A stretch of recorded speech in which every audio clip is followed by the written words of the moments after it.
Good morning, and it's quite a nice day out there, all in all. Um, I think the temperature is a little less than yesterday, about 11. Um, Mild breeze. In fact, the trees are just just moving, and scattered sunshine and cloud, I believe. So you can go out there with impunity. But if you go out to the woods today, beware of whatever, the teddy bear's picnic, because I suspect that the hotline between Westminster and Chelsea Football Club have been humming in this past 2 or 3 days. I don't really mean that. I'm not suggesting a conspiracy. But Boris must be thanking his lucky stars that there is Roman Abramovich, who is now the key target for everybody to hate and loathe and be a dreadful figure after he's been the darling of the sporting world and, for that matter, of the business world for a couple of decades. Now, oh dear, dear, dear, dear, he did what Boris did. He had icing on his cake at Christmas, and the mob has turned. And really, that is the big worry about our society's response to the war in Ukraine. It is a vicious, nasty war, make no mistake. And the people involved in it, particularly from the Russian side, but let's face it, no war is without its anti heroes, is a vicious, nasty people. And we have been able to view that because of modern communications in the main. We've been able to find out what's happening, unlike past wars or past major wars, where it took time for news to filter back from the front. This is almost instant. My friend and colleague, Stuart Dolby, who covered the Vietnam War, said, of course, that was the first war where the public knew what was going on. So it changed the face of how governments treat war. It led to the retreat of the Americans, humiliated in Southeast Asia. Well, you say one thing about Biden is he's not going to be humiliated here because he doesn't dare to dip his toe into the water. But in the main, what's happening? Well, the mob get cracking. The papers this morning, and we'll go through the headlines in a moment, are all about Roman Abramovich. What a dreadful man he is. Well, the mob have just woken up to that. Come on. Society has just woken up to it. Come on. The government has just woken up to it. Come on. The city has just woken up to it. Come on. The business community has just woken up to it. Come on. No. It's easier to join the baying mob and going after a well-known figure than it is to admit that we are all culpable in the way that we think and the way that we behave. And it's really quite worrying.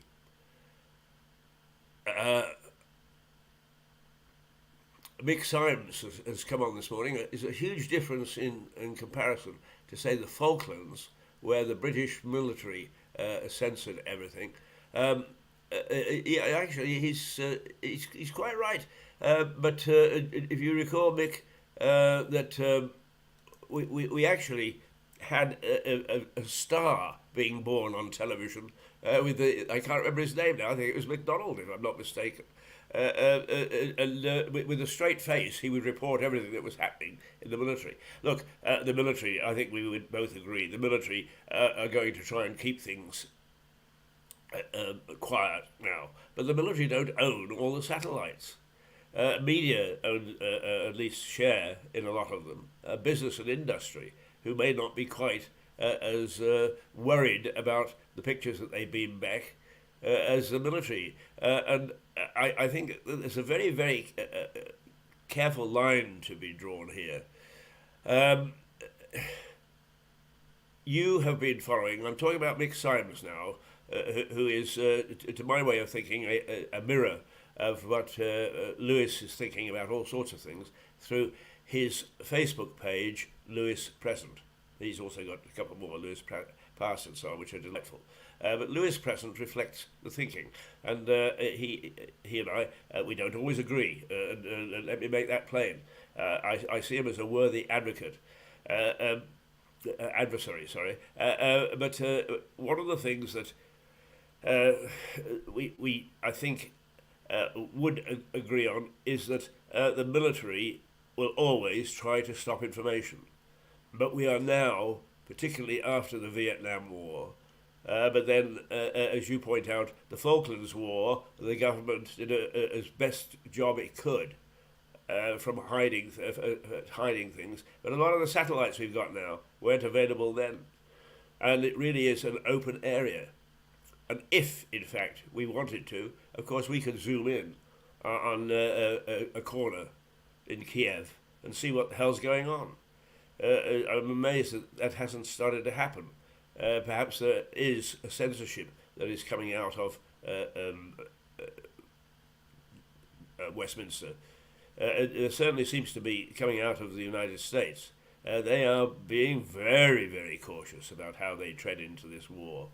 And is Biden right? Has he got the mood of the people right? He may well have. I need to talk to our correspondents in New York today to find out what the mood is. In fact, perhaps have one of them on next week and give us a feeling for the United States. But generally speaking, we are able to get a good picture of what's going on. But that takes me from my main purpose, because I'm always delighted when Mick Symes makes a comment, and it's always worthwhile listening to. But basically, what we really have to worry about is that the mob turns on anybody that they feel like turning on to find blame for something. And now, as best I can understand it, from reading the papers this morning and reading some of the background material, is Roman Abramovich is a dreadful, dreadful man, because he's a billionaire, a multi-billionaire, who's been sanctioned by the UK government. Okay, they said they were going to target such people, and that's fine. No argument with that. But there is the spurious argument about Chelsea Football Club are now in dire straits because money from the Abramovich empire has been used to build tanks which are now being used in Ukraine. Now, if anybody bothered to do an analysis, I bet you that more than half a dozen, a good many companies listed on the London Stock Exchange probably are in the arms race or in the arms field. It is a very secretive and very lucrative area. I bet you that a number of those people who are pointing the finger and saying, yeah, he gave money towards the tanks, a good many others would be culpable. I can remember Mick Symes has just mentioned the Falklands War, and I was in Northern Ireland during the Falklands War, and I remember that there was a very fine journalist there who did an excellent article pointing out that most of the aircraft, arms and hardware used by both sides, by ourselves and by the Argentinians, was manufactured or designed by Short Brothers and a little bit by Harland at Wolff, based in Belfast. And that's the sort of thing that happens in international trade, international arms development, and international wars, which we're facing at the moment. This is an international war. Okay. It's only Ukraine and the Russians who nominally have fired bullets, fired weapons, but almost everybody else, with the possible exception of the United States, and I say that because I think that the way that Joe Biden is handling the thing is it just shows how America has lost its influence in the world, and is going to lose even more after this. But that's another story, and we can go into that later. But for the moment, is the sacred cow, and I don't approve of the sacred cow, is football. Do I approve of football? Yes, I do. It's a sport and it's full of entertainment. But it opened its doors to all sorts of people with money without any moral conscience whatsoever. Any. That's why there are youngsters who never see the first team are driving Aston Martins and getting 50,000 a week. Okay, maybe that's a bit of an exaggeration. I don't know. I haven't ever picked up that sort of paycheck. But the fact of the matter is that it is immoral, and it has created a different subclass of youngster. And then those who follow it because they are young and they are so enthralled by the sport get carried away by this sort of stuff, and they lose their morality over it. Yes, football, all sport, is vital. It's a wonderful, exciting, inspiring thing, but it's lost its way and it's become a sacred cow. Everybody is afraid to lift their voices, and not least of which is, much as I admire a number of journalists who are sports journalists, is they actually lose their sense of proportion and rapidly jump to the defense of various sports that have money sloshing around as if they themselves are being criticised. Not a bit of it. Not a bit of it. It's hang on, I just want to... right, okay. I'm just checking on Mick. Make sure he's got his eye on the ball. Well done, Mick. But we have lost proportion. And rugby, international rugby, is in danger of losing that sense of proportion. It makes ludicrous decisions based on... I mean, one I just heard is the gates are down for tonight's match of, I think it's Wales versus France, is it not? And it's been played on a Friday night. Why? For commercial reasons. International rugby was always on a Saturday at 3 o'clock. For television purposes, the times were changed on a Saturday. Then the days were changed. 2 on a Saturday, 1 on a Sunday. All sorts of commercial aspects, destroying what really were part of the tradition. In my time in Northern Ireland, we would meet at a pub called Chicorino's, which was where it was a media pub, I suppose, but a very accommodating American ran it, and there would be a big screen, and we could watch the various matches. We're all interested in Ireland and England, of course, but they were always held on a Saturday, and the pork pies came out, and the Guinness came out, and the picnics came out, and it was a wonderful occasion. And then suddenly, whoomph. And in Northern Ireland, moving it to a Sunday was a disaster, because the pubs weren't, in those days, they are now, but in those days the pubs weren't allowed to open on a Saturday, on a Sunday.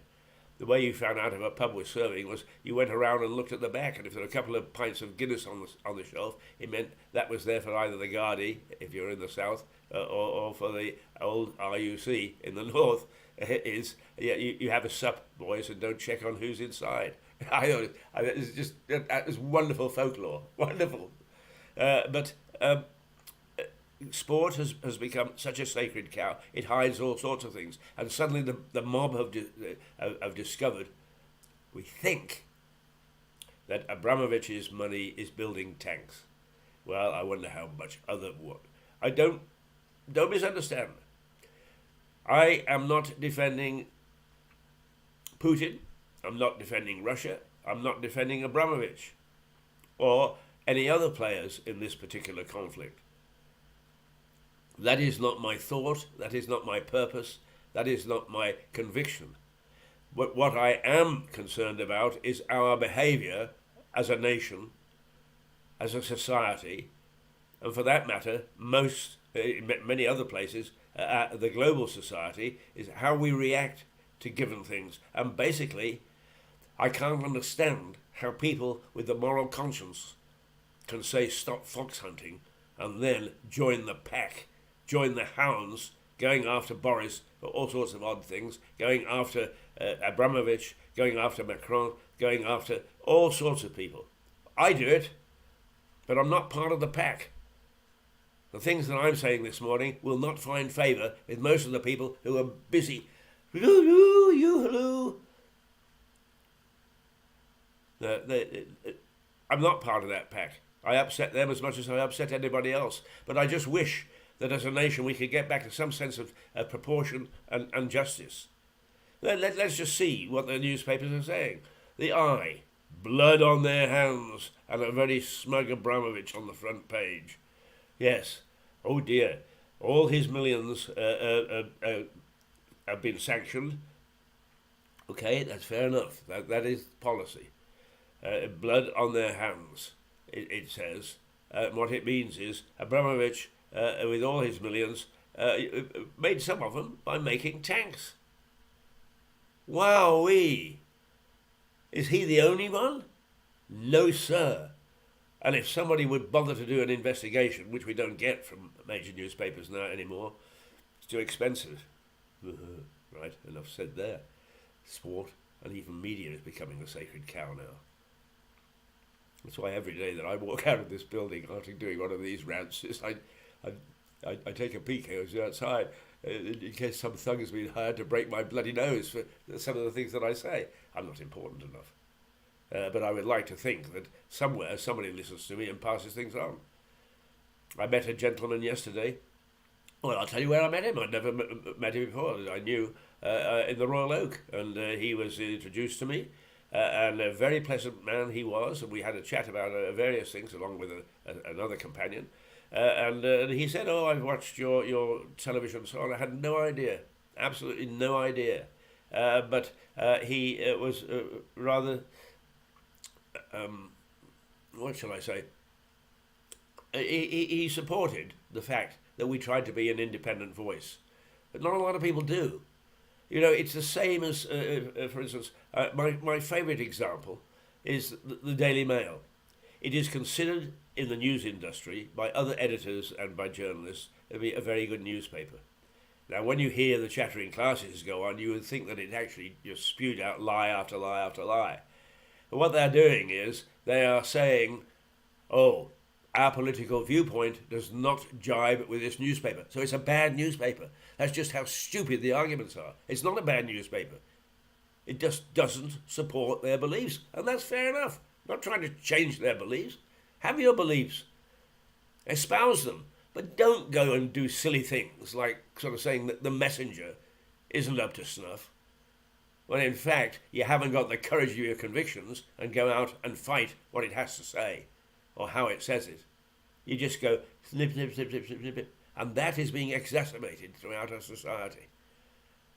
I'm really quite frustrated by the reaction. And you know, the funny thing is, somebody who listens to this morning will accost me during the day. And they'll say, you know, Keith, you're terribly unfair, blah, blah, blah, blah, blah. Yes, I am terribly unfair. But the fact of the matter is individually, and this is true of Russians as well, individually, they are very nice people. Collectively, they all lose their marbles.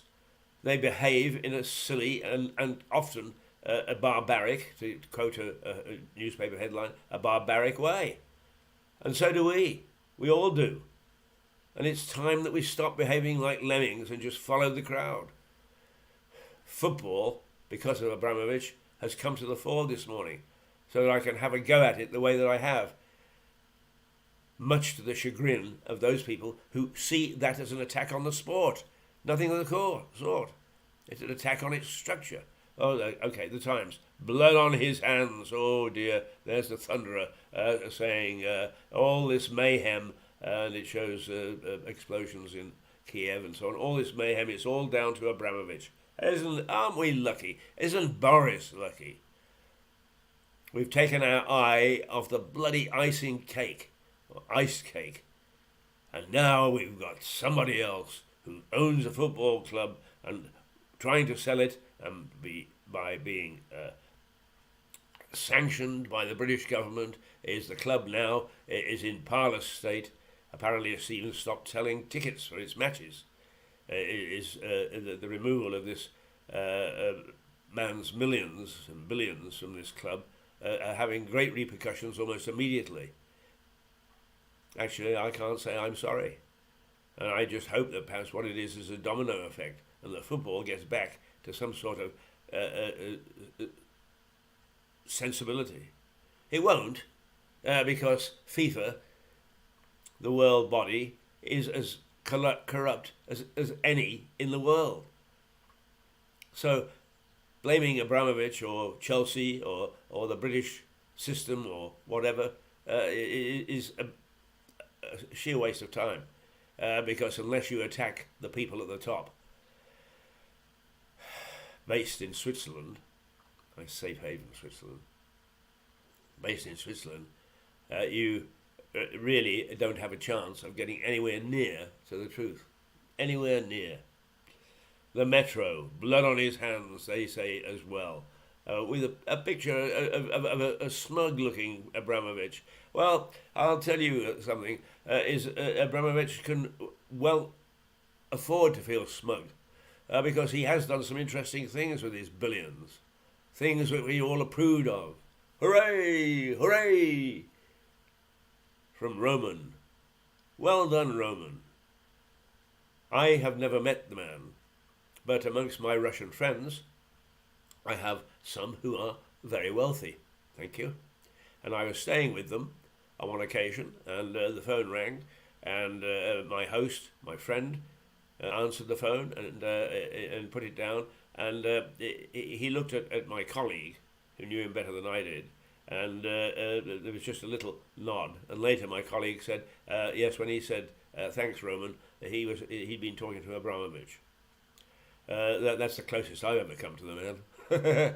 But I knew a man who knew a man, as it were, which is more than most people. Now I'm getting as daft as the people who are riding to hounds and hunting down and searching out all these dreadful things in our society, which have been there for yonks, and they never did anything, and never ever got excited about whether whether it mattered or not. It's only now that it is popular to go against the participants in this war, and so we should. It is being fought on ridiculous terms. Do not misunderstand me. Read my lips. I am as critical of this war, of Russia's part in it, but also the part of the world, in my view. But mostly the fact that as a pack, as a howling mob, of which I would never ever want to be a part, we chase down and find one individual or one area, and we go hell-bent for leather. Well, if we're going to chase Abramovich, why not clean up football? What? Oh, you can't do that, it's only one man. No, it's football. He is significant in the way that football behaves. And if we really want to go after somebody, why don't we actually go after FIFA and get that little nest of vipers sorted out? It's a sacred cow. It's like the banks. Governments are terrified of them, and they become terrified of sport because it generates so much money for the elite. Right? You don't get the little man in the cloth cap on the terraces saying what an awful referee that was, clamping on his pipe, pulling his cap down over his eyes and stumping off to have his Saturday tea and fill out the football pools or listen to the scores from the football pools. Those lovely days have gone. It's not a lovely sport anymore. A lot of the people that are involved in it, and that includes media shows, out of touch, support poor practice because it suits them. Oh dear, dear, dear, Keith. Oh dear, dear, dear. I'm really going to get hammered this morning. Opportunities like this for somebody like me only come along once in a while, so I'm enjoying it. So when I get kicked and bruised in the streets this morning, I don't mind. The Sun, Skinsky, the same sort of thing is right. Chelsea could go bust. as Roman is hit, a ban on selling players and tickets, sponsors pull out amid fan fears. Oh dear, oh dear, oh dear. So now the mob is going to tell us who can advertise and who can't, where and when. Yeah, wonderful independent. Well done, fans. Well done, individuals. And we go around bravely saying that we're a free nation. Freedom is here. That's where it is. And that's what's keeping the Ukrainians going and doing so well against the Russians, because they have a sense of freedom. They know what freedom is all about because they weren't for a long time, and we nominally were.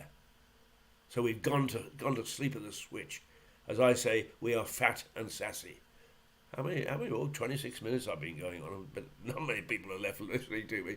The Mirror. Blood brothers.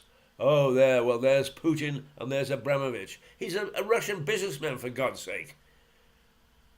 One would expect that he would deal with Putin. One would expect that he probably would invest and help build Russian tanks. Hands up. That country that doesn't actually have its business people helping to build or manufacture arms. It's a very secretive area. The man sitting next to you on the bus may well be an arms salesman and you would never know. But, it's a whole area that has needed rooting out years and years and years ago. And did we do it? No. Now we've got to wait for a war and we can go like a howling mob down the streets. Right? Let's pull down a few statues. Right? Why not? Let's pull down a few statues. That's a popular thing to do, isn't it? We can let people know how we feel by pulling down a few statues. Why don't you actually, those statue pullers and those wokes, why don't you actually put what is often a considerable intellect into your efforts, put your efforts into trying hard to come up with some system that can cleanse our society of these sort of things from the source. And not wait until we've got a bloody war, and it is a bloody war. It is a bloody, bloody, bloody war. And there are a lot of people in the streets who, because they've never, ever suffered a war, been through a war properly. Oh yes, we've had the Vietnamese War, we've had the Afghan War, we've had various wars, but they've never really impacted on us. Never really impacted on us. Right. Privately, I hear, try and listen each morning if I can. I love your morning. Oh, that's very good of you, Mick. As a matter of fact, I have to say that when media work together, we do start to get somewhere near to a good feeling for the truth. And your, I call it your column, Mick Symes' column, in Lewis on Facebook, Lewis Present, is really an eye-opener. And I saw you yesterday having a go at somebody for being stupid, and they were. In fact, they retracted. Well done. Right, today's Sussex Express headlines the recent vigil. Editorial reflects on the unity of Lewis in this matter. Very powerful from our local, makes a change. Well, yes, it does. And thanks for pointing that out, Mick. I yesterday or the day before came out against these vigils because I think what happens is that it salves people's conscience from actually being active and vocal the way I am, being a prat. Yeah, I know. It's not easy, I may say, being a prat and going out and meeting people who seem to be sensible. It's not easy. But nonetheless, some people have got to take the other viewpoint, and with conviction. And vigils and so on are all very well, but I see them mainly as salving the public's conscience, when in fact what they should be doing is trying to work towards a better and more just society so that we don't have bloody wars to have vigils for. What a good morning this is. Right, okay, the Daily Telegraph. British public to be asked to take in refugees. Now, the Huntsman, wait until that hits the front door. Wait until the local worthies from the council come around and say, will you have 2 or 3 people in your home, 2 or 3 refugees? In the main, there will be some very nice people that will say yes, but I bet you the majority says, terribly sorry, but I'm not here in the weekend, so I can't do it. I can't do it for this reason. I can't do it for that. Oh, by the way, where's the latest vigil? Oh, by the way, who shall we hunt out today? Abramovich, Boris. Let's all go waiting in the streets. Yeah, this refugee situation will be very interesting. And as I've pointed out, I've been in several countries, including this one, where we've taken refugees in from the past. And if you don't do it carefully, which it seems to me for once the British government is being sensible, if you don't do it carefully, the people that get in are the people with money, and the people with money are normally criminals. So you get a huge influx of criminals, and the ordinary people who are true refugees are left at home. So I think we've got to be very, very careful about who we take. Or are we just a catch-all, open up the prison gates, say in Ukraine, and let all their criminals come here while the ordinary people suffer in the streets over there? I like to think that somebody somewhere is doing some sort of a job to try and differentiate between a true refugee and somebody who can't wait to set up a new criminal organisation here, thanks very much to the money supplied to them by you and I. Right? The Daily Telegraph. Oh, right, that was the Telegraph. Half of Ukraine's economy shut down as Mariupol counts war's human cost. It is apparently the Ukraine economy has been hit by billions and billions. It's going to be a shattered economy when this is all over, no matter what the outcome. In fact, I rather think that if Putin should manage to win this war, if we can put it that way, and does take over and administer and govern Ukraine, it is in for serious problems because the Russians have a very strange economy. Take out oil, diamonds, one or two other rare minerals, and they haven't got anything. They are not a great manufacturing society. The stuff that they make is barely saleable because it is, in true Russian tradition, big and ponderous and not light and viable. If you want to, they're not the Spitfires of the modern age. So I would think that Ukraine will be in trouble. Let's see, the Guardian. Medieval conditions in a city under constant attack. I bet they are too. I've been in some odd situations, not as desperate as this one, but I've been in some odd situations. And suddenly, there's no loo paper. Try going to the supermarkets and buying up the loo paper in these cities in Ukraine. Now, there's a comedy and a half. But medieval conditions are barbaric. No light, no heat, no water, no sanitation, no comforts. None of the things that a week ago everybody was used to. And can it happen here? Well, yes, it could. It could. Because if the economies go sour, we are not without vulnerability of what happens elsewhere, abroad. It will affect us here.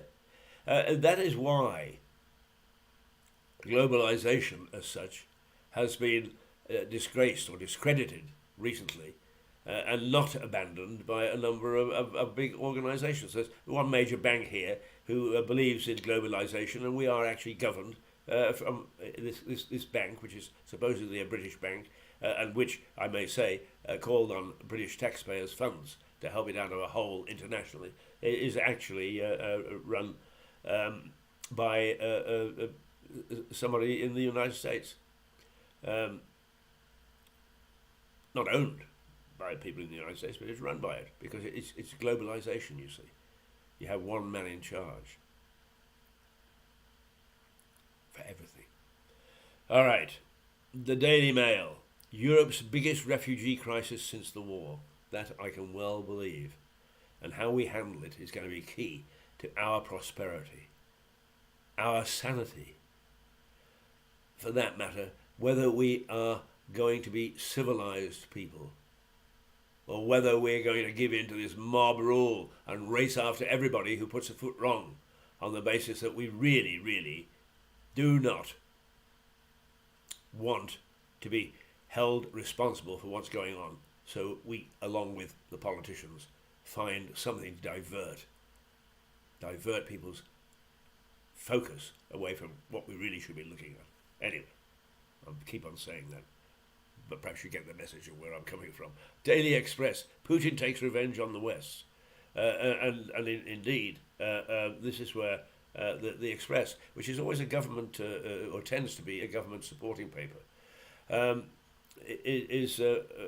Putin takes revenge on the West, and essentially what it's saying is that he's going to use his own clout, economic clout as well as military clout, to send food prices rocketing.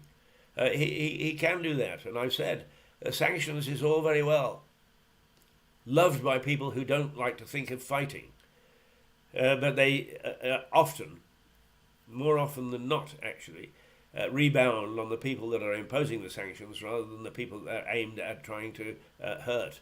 And the Express is absolutely right. Putin can take revenge. We soon will find that instead of caviar being at a premium in a supermarket, that is cornflakes or some other staple, butter, eggs, whatever. Watch out when that happens. Let's see what the reaction is. The Star.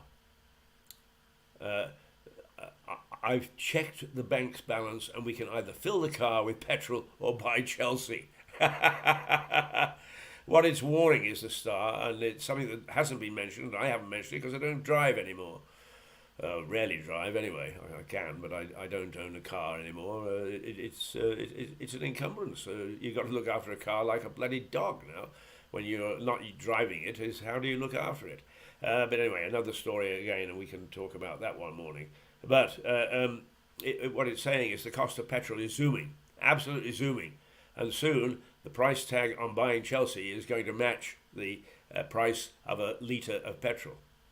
Okay, tongue in cheek. But nonetheless, you can understand what the paper is saying, is the cost of living is going to skyrocket, and we had better be ready for it. We really had. That's what the papers are saying, and they're reflecting a number of things that I think are worthy of us looking at. But mostly, instead of the mob instinct, instead of howling for the blood of one particular Russian tycoon, based on the fact that he may have provided money to build tanks, let's start to look at this thing sensibly and calmly. I know, I'm part of the problem because I think, as indeed my colleagues do in headline terms, what's going to shake people to actually read us, watch us, listen to us. So what we've got to do is to say something outrageous or capture something in a headline which makes people want to read. Time for rational thinking and finding the facts and putting a logical argument together have gone because of the instant media that we've got nowadays. But it shouldn't disappear, because 9 times out of 10 we bay in the streets. We go howling for the blood of somebody without really understanding what the hell it's all about.